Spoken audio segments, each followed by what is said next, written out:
Hello दोस्तों, मैं नागेंद्र कुमार और स्वागत करता हूं अपने इस यूट्यूब चैनल नागेंद्र आई ट्विटर पर। आज के इस वीडियो में हम लोग साइंस के वीवीए ऑब्जेक्टिव क्वेश्चन पढ़ेंगे। ठीक है, वीवीए क्वेश्चन लाए हैं आप लोग के लिए, तो इसलिए ध्यान से देखिएगा, स्किप मत करिएगा वीडियो को, क्योंकि इससे आप लोग के परीक्षा में ज़रूर क्वेश्चन लड़ेगा ही लड़ेगा। ठीक है, तो इसलिए ध्यान से देखिएगा और स्किप मत करिएगा, पूरा देखिएगा वीडियो।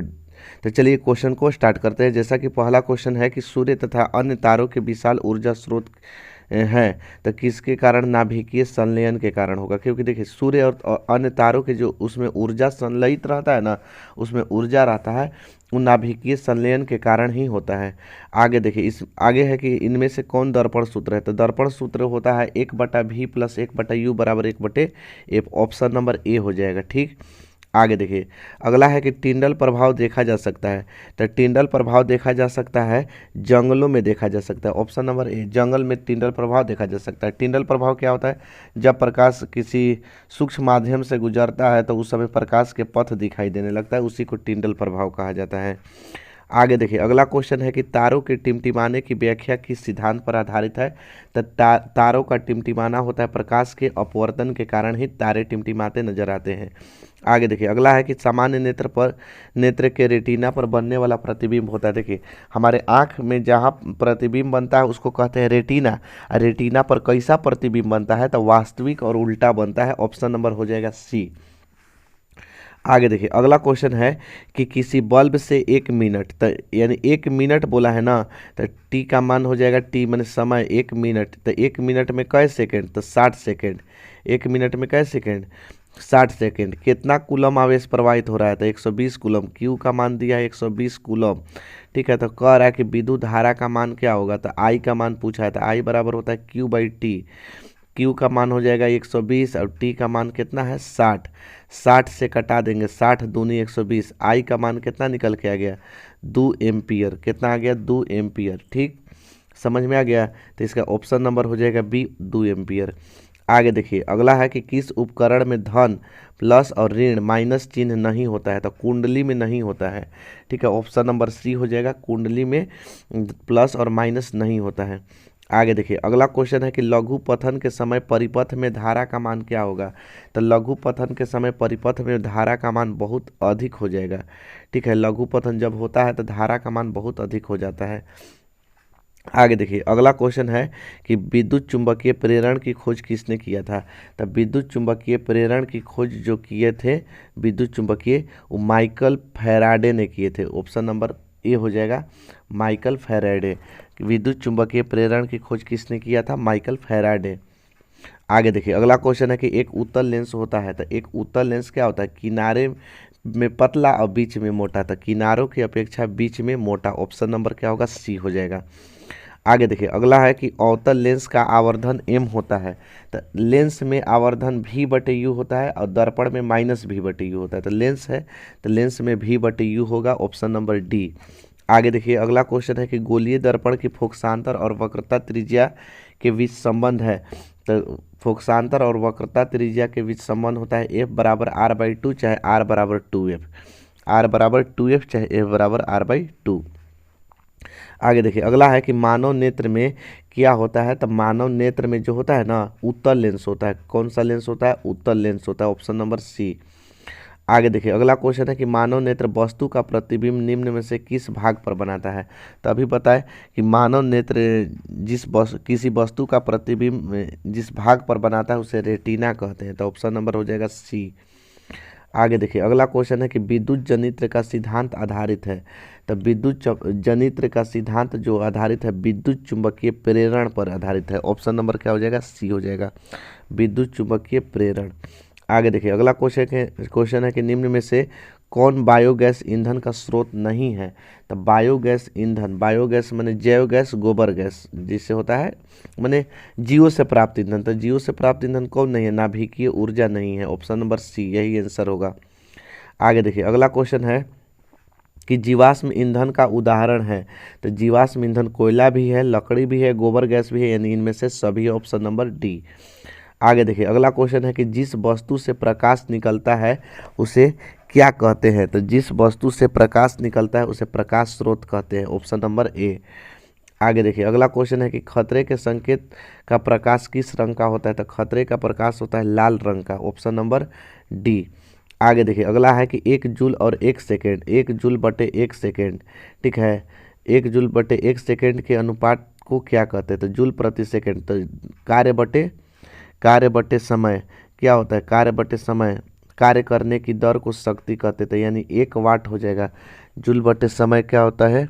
1 वाट के बराबर। जूल प्रति सेकेंड 1 वाट के बराबर होता है, ऑप्शन नंबर डी।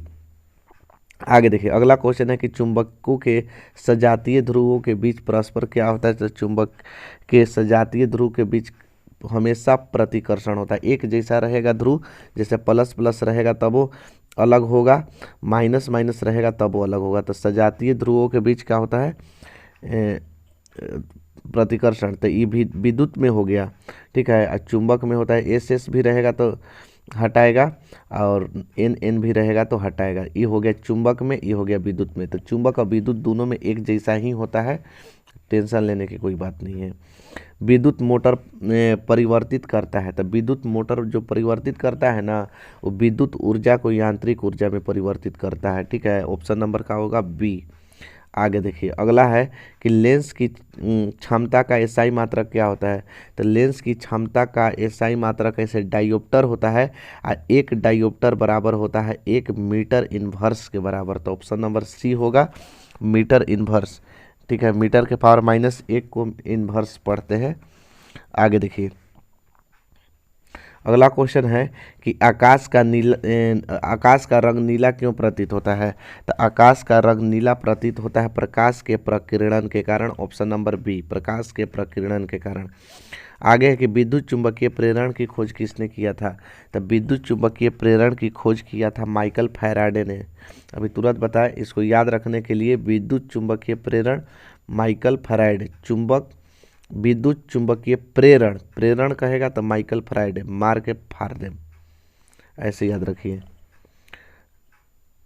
आगे देखिए प्रतिबिंब का आकार हमेशा वस्तु के बराबर होता है। तो प्रतिबिंब के आकार हमेशा वस्तु के बराबर होता है समतल दर्पण में।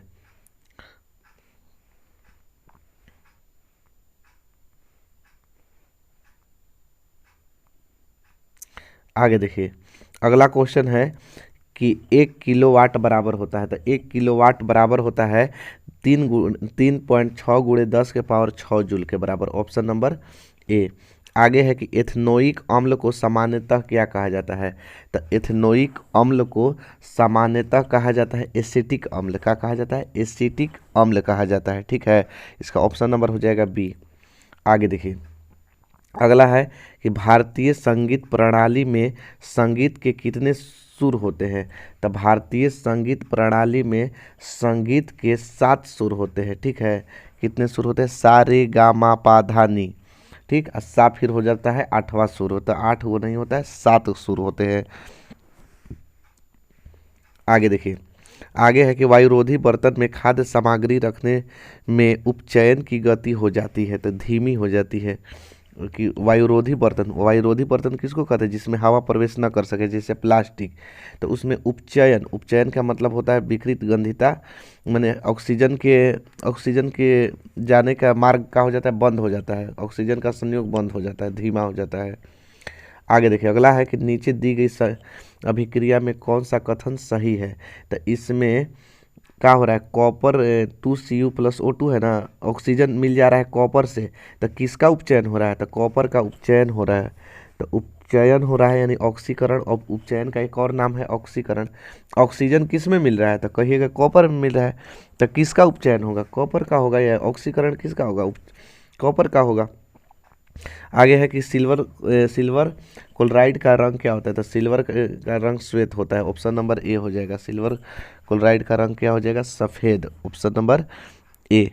चलिए आगे देखिए अगला है कि CaCO3 समीकरण जो दिया है, CaO और CO2 दो भाग में टूट गए। जब एक पदार्थ टूटकर दो या दो से अधिक पदार्थ के निर्माण करते हैं उसे वियोजन अभिक्रिया या अपघटन अभिक्रिया कहते हैं, ऑप्शन नंबर ए हो जाएगा। आगे देखिए अगला है कि किसी लाल तप्त आयरन पर जलवाष्प प्रवाहित किया जाता है, जल डाला जाता है, तो कौन सा यौगिक प्राप्त होगा? तो यौगिक प्राप्त होगा Fe3O4, ठीक है, Fe3O4। आगे देखिए अगला है कि हमारा शरीर में पीएच हमारे हमारे शरीर में पीएच कितने परास के बीच कार्य करता है? तो हमारे शरीर में 7 से 7.8 के बीच में कार्य करता है, ठीक। आगे देखिए अगला है कि बेकिंग पाउडर का सूत्र क्या होता है? तो बेकिंग पाउडर का सूत्र होता है NaHCO3।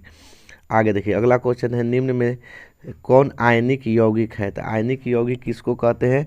जिसमें धातु भी हो और अधातु भी हो। धातु और अधातु से मिलकर बने यौगिक को आयनिक यौगिक कहते हैं। तो देखिए, तो इसमें आयनिक यौगिक कौन है? इसमें धातु है नहीं है, कार्बन अधातु है, हाइड्रोजन भी अधातु है, तो ये नहीं होगा। इसमें देखिए कार्बन अधातु है, ऑक्सीजन अधातु है, ये भी नहीं होगा।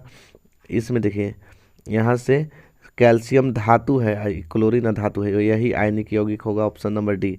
सी डी जो है इस नाइट्रोजन अधातु है, हाइड्रोजन अधातु है, तो ये भी नहीं होगा। ऑप्शन नंबर का होगा सी होगा, जो धातु हो और अधातु दोनों हो।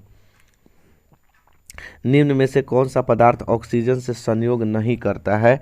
तो इनमें से ऑक्सीजन से संयोग नहीं करता है सोना, ठीक है, सोना ऑक्सीजन से संयोग नहीं करता है, जल्दी खराब नहीं होता है।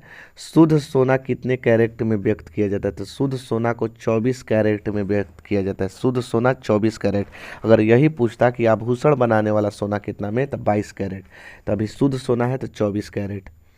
आगे देखिए अगला है कि वायुमंडल में CO2 गैस की उपस्थिति कितनी है?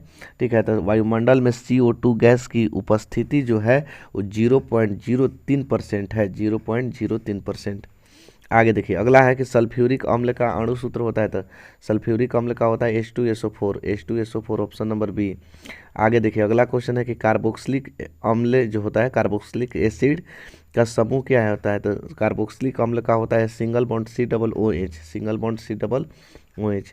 आगे देखिए अगला है कि ओजोन के एक अणु में ऑक्सीजन के परमाणुओं की संख्या होती है, तो ओजोन के एक अणु में ऑक्सीजन के 3 परमाणु होते हैं, ओजोन के एक अणु में ऑक्सीजन के 3 परमाणु, क्योंकि ओजोन परत ऑक्सीजन के 3 परमाणुओं से मिलकर बना होता है। आगे देखिए अगला है कि आवर्त सारणी में कितने आवर्त क्षैतिज पंक्तियाँ होते हैं? तो आवर्त सारणी में, ठीक है, आधुनिक के बारे में कहा है, आधुनिक आवर्त सारणी में कितने आवर्त होते हैं? 7 होते हैं, 7 आवर्त, ठीक है, और 7 आवर्त होता है और 18 उदाग्र होता है। आगे देखिए अगला है कि सल्फेट या अर्ध हाइड्रेट को हेमी हाइड्रेट के भी नाम से जाना जाता है, तो किसका होता है? तो कैल्शियम सल्फेट अर्ध हाइड्रेट होता है, प्लास्टर ऑफ पेरिस का होता है, किसका होता है? प्लास्टर ऑफ पेरिस का। आगे देखिए अगला है कि ऑक्सीजन O की परमाणु संख्या होती है, तो ऑक्सीजन O8। आगे देखिए अगला है कि 1 picometre, milli micro nano pico 10 के पावर -12, 3 बढ़ाते जाइए, मिली 3, माइक्रो 6, नैनो 9, पिको 12, तो 10 के पावर -12 हो जाएगा। आगे देखिए अगला है कि एथेनॉल का क्रियाशील मूलक क्या है? तो एथेनॉल ऑल है ना, एल्कोहल, तो एल्कोहल, मेथेनॉल, OH हो जाएगा, सिंगल बॉन्ड OH, अल्कोहल के लिए सिंगल बॉन्ड OH होता है। आगे देखिए अगला है कि इसी अभिक्रिया में भाग लेने वाले पदार्थ को क्या कहते हैं? तो किसी अभिक्रिया में भाग लेने वाले पदार्थ को अभिकारक कहते हैं, ऑप्शन नंबर सी। आगे देखिए अगला है कि साधारण नमक का रासायनिक सूत्र क्या है? तो साधारण नमक का रासायनिक सूत्र होता है NaCl। आगे देखिए अगला क्वेश्चन है कि निम्न में से कौन मुख्यतः बायोगैस है? तो बायोगैस, ठीक है, तो बायोगैस का मुख्य घटक जो होता है ना, वो ब्यूटेन होता है। तो बायोगैस का मुख्य घटक बायोगैस है ना जी, बायोगैस का मुख्य घटक मेथेन होता है जी, मेथेन, ऑप्शन नंबर बी हो जाएगा, बी, CH4। आगे देखिए अगला है कि पोटेशियम के की परमाणु संख्या क्या होती है? तो पोटेशियम के परमाणु संख्या होती है 19, पोटेशियम 19, कैल्शियम 20। आगे देखिए अगला है कि निम्न में कौन दुर्बल अम्ल है? तो दुर्बल अम्ल जो होता है, ये तीनों तो प्रबल अम्ल है, HCl, HNO3, H2SO4, कौन बच गया? CH3COOH, एसिटिक अम्ल के सूत्र है, चाहे एथनोइक अम्ल का, यही दुर्बल अम्ल है। आगे देखिए अगला है कि कार्बन क्या है? तो कार्बन क्या है? अधातु है, कार्बन क्या है, अधातु है। चलिए आगे देखिए, अगला क्वेश्चन में है कि नर युग्मक तथा मादा युग्मक के संयोजन से बनता है। तो नर युग्मक तथा मादा युग्मक के संयोजन से जाइगोट बनता है। ठीक है, ऑप्शन नंबर ए हो जाएगा, क्या बनता है, जाइगोट। आगे देखिए, अगला क्वेश्चन है कि किसी जीव की जीनी संरचना कहलाता है। तो किसी जीव की जीनी संरचना जो कहलाता है वो जीन प्ररूप या जीनोटाइप कहलाता है। जीन प्ररूप या जीनोटाइप कहलाता है, ऑप्शन नंबर बी। आगे देखिए, अगला है कि मैदानी पारिस्थितिक तंत्र में तृतीय उपभोक्ता कौन है। तो इसमें इसका आंसर आप लोग के हो जाएगा सर्प। ठीक है, तृतीय उपभोक्ता मैदान के लिए कौन है, सर्प है। आगे देखिए, अगला है कि रक्त में आयरन की कमी से कौन सा रोग होता है। तो एनीमिया रोग होता है। कौन सा रोग होता है, एनीमिया। आगे देखिए, अगला क्वेश्चन है कि कवक में पोषण की कौन सी विधि होती है। तो कवक में पोषण की मृत जीवी विधि होती है। कौन सी विधि, मृत जीवी। आगे देखिए, अगला है कि ऑक्सिन है, ऑक्सिन क्या है, तो हार्मोन है। ऑक्सिन क्या है, हार्मोन। कहीं कहीं ऑक्सिन लिखा रहता है, कहीं कहीं ऑक्जिन लिखा रहता है, दोनों में से कोई भी लिखा रहे, क्या है, हार्मोन है। आगे देखिए, अगला है कि मानव में डायलिसिस की थैली है। तो मानव में डायलिसिस की थैली कौन है, नेफ्रॉन है। कौन है जी, नेफ्रॉन। आगे देखिए, अगला है कि भोजन का पचना किस प्रकार की अभिक्रिया है। तो भोजन का जो पचना है वो है उपचयन अभिक्रिया। कौन सा अभिक्रिया है, उपचयन। आगे देखिए, अगला है कि नर युग्मक एवं मादा युग्मक के संलयन को कहते हैं। तो नर युग्मक तथा मादा युग्मक के संलयन को जाइगोट कहते हैं, चाहे निषेचन कहते हैं। तो इसमें नहीं है, तो इसका आंसर हो जाएगा कोई नहीं। आगे देखिए, अगला है कि निम्नलिखित में कौन एक लिंगी पादप का उदाहरण है। तो एक लिंगी पादप का उदाहरण इसमें हो जाएगा पपीता। ठीक है, पपीता के फूल एक लिंगी होते हैं। आगे देखिए, मुकुलन द्वारा प्रजनन किस में होता है। तो मुकुलन द्वारा प्रजनन जो होता है वो होता है ईस्ट में। किस में होता है, ईस्ट में। ईस्ट में भी होता है, हाइड्रा में भी होता है। आगे देखिए, हाइड्रा नहीं दिया है तो ईस्ट मारिएगा। मलेरिया उत्पन्न करने वाला मच्छर जो मादा एनोफिल होता है वो किस तरह के जल में रहता है। तो मलेरिया वाला गंदा जल में होता है, और डेंगू जो फैलाता है वो रहता है साफ जल में। मलेरिया वाला मच्छर गंदा जल में और डेंगू वाला मच्छर साफ जल में। देखिए आइए अगला क्वेश्चन, डेंगू उत्पन्न करने वाला मच्छर किस तरह के जल में उत्पन्न होते हैं। तो इसका आंसर हो जाएगा साफ जल में। आगे देखिए, अगला है कि ओजोन परत पाई जाती है।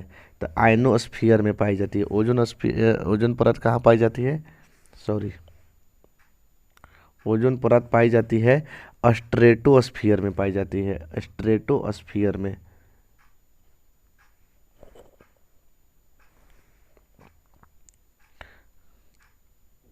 आगे देखिए, अगला है किसी पारिस्थितिकी तंत्र में ऊर्जा को ग्रहण करने वाले होते हैं।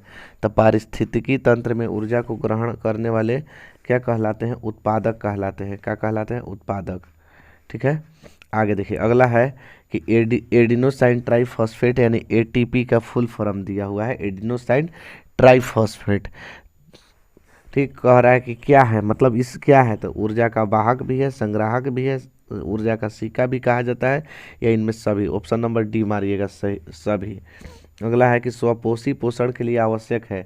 तो स्वपोषी पोषण के लिए कार्बन डाइऑक्साइड जल भी आवश्यक है, क्लोरोफिल भी है, सूर्य का प्रकाश है, यानी इसका आंसर हो जाएगा ऑप्शन नंबर डी। आगे देखिए, अगला है प्रकाश संश्लेषण द्वारा किसकी प्राप्ति होती है। तो प्रकाश संश्लेषण द्वारा ग्लूकोज की प्राप्ति होती है, ऑप्शन नंबर सी। आगे है कि शुक्राणुओं का मोचन कहाँ होता है। तो शुक्राणुओं का जो मोचन होता है वो होता है शुक्रवाहिका में, ऑप्शन नंबर बी। आगे देखिए, अगला है ओजोन परत पाई जाती है। तो ओजोन परत पाई जाती है वायुमंडल के ऊपरी सतह में पाई जाती है, वायुमंडल के ऊपरी सतह में।